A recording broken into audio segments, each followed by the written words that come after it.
Okay, so here we have the manipulatives activity or practice number 8, and this is where we had to solve 18 minus 7 using counters and using the comparison method.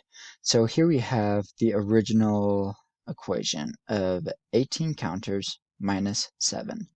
So then what I decided to do was to have the original 18 counters and then create 7 individual counters.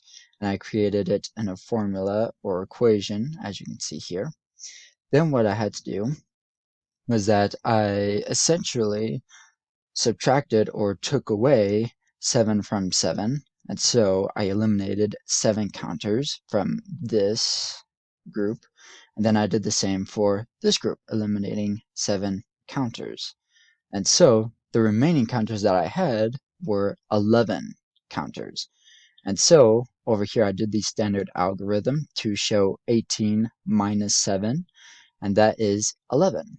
And so the final answer is 11 counters remain after 18 minus 7.